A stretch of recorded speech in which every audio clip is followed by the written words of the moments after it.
So, the more that we know about COVID-19, the more we know that it really resonates and attacks the lungs.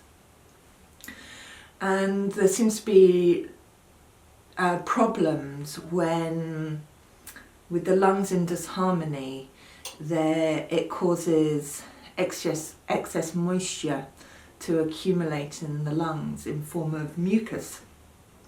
And the mucus is sticky in consistency and solidifies in the lung area. So it's really hard for medicines to get to the area in order to open the airways and to help with breathing.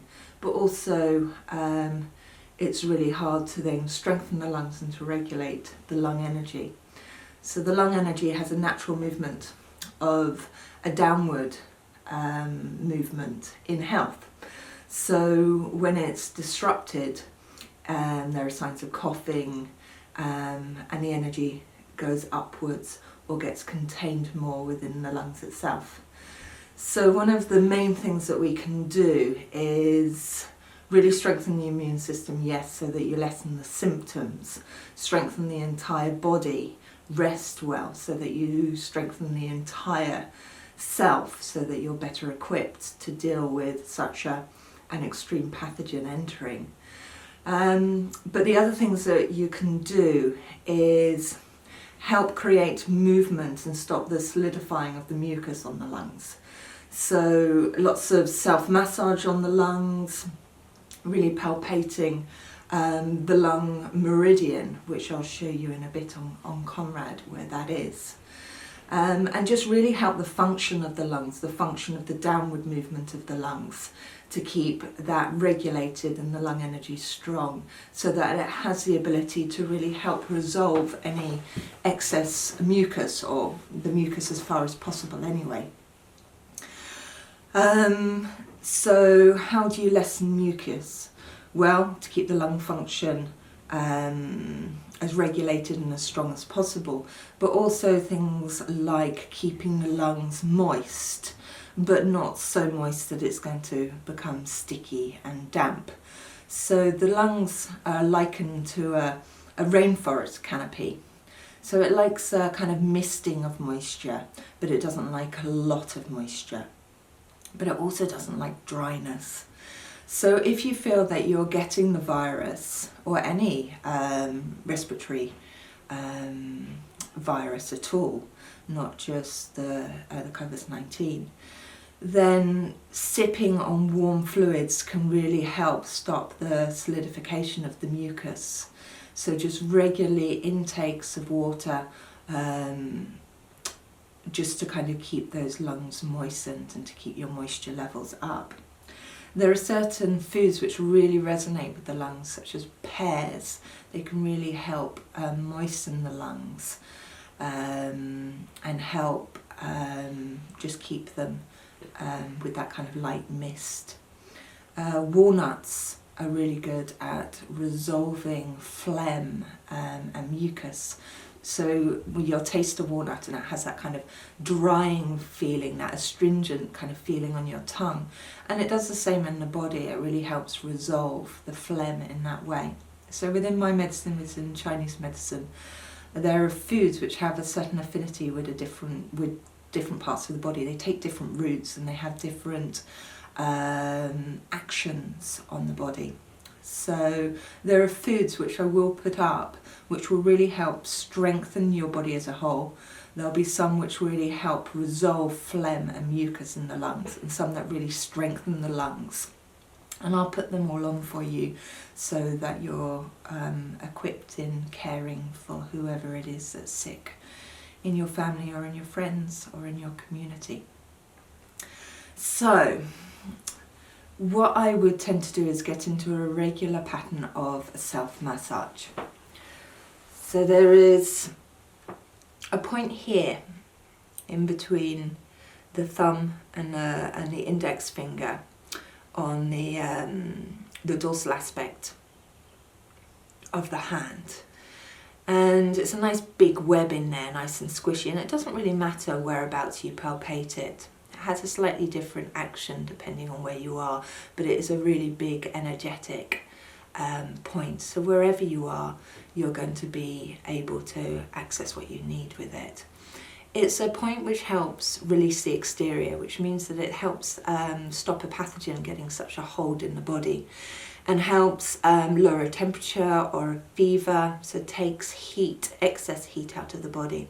So really, really important to regularly palpate that if you have got someone who is really fighting the pathogen entering deeper into your body, and you're really just kind of trying to strengthen the immune system and strengthen the lung function. Also, this point does, it brings energy down lower into the body. So palpating that one in a perpendicular manner and really stimulating it, and the person might be able to feel quite a strong sensation with this point, and that's good.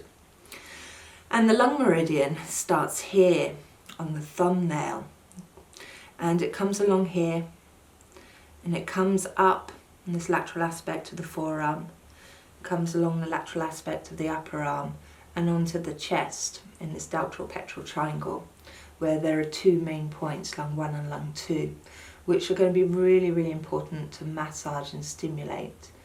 Well done, comrade. I know these are tickly for you. So what I would get into the habit of doing to really help regulate the lung energy is to palpate all the way along the lung meridian. And that just means really accessing it, and you access a meridian by perpendicular pressure.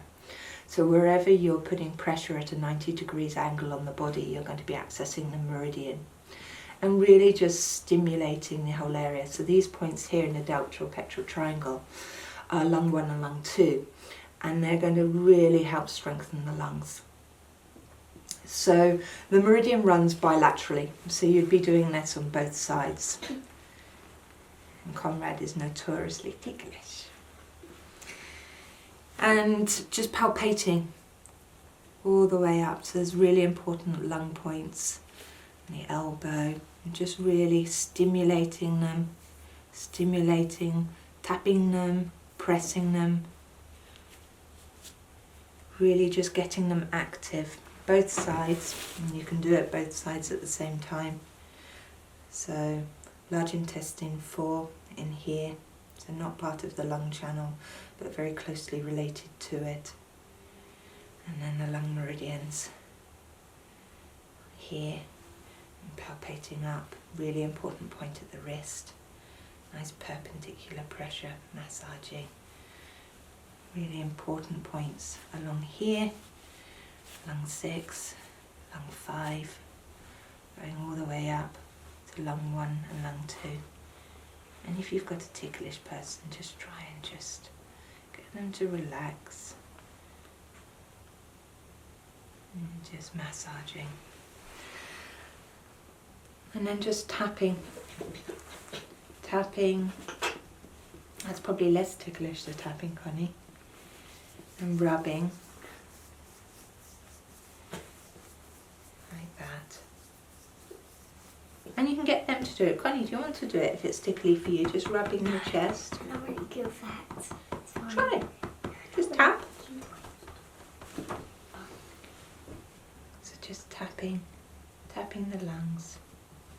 Just getting them to activate. And then there's some points along here, which are part of the kidney channel. The Ren channel runs along the anterior midline, and there's a very resourcing channel.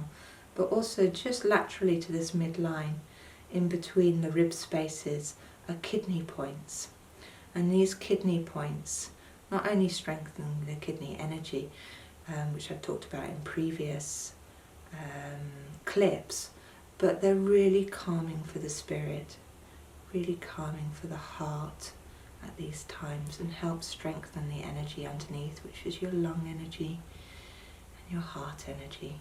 So just calming the spirit and just saying to the lungs, you've got some work to do. You need to keep that downward movement and keep moving any extra moisture away, whilst still keeping them moist. So that's the lung meridian. And I'd really recommend that you do regular massage of that, especially if someone's unwell, but as a preventative as well, to keep your immune system and your lungs functioning as best they can. Thank you. Thanks, Conrad.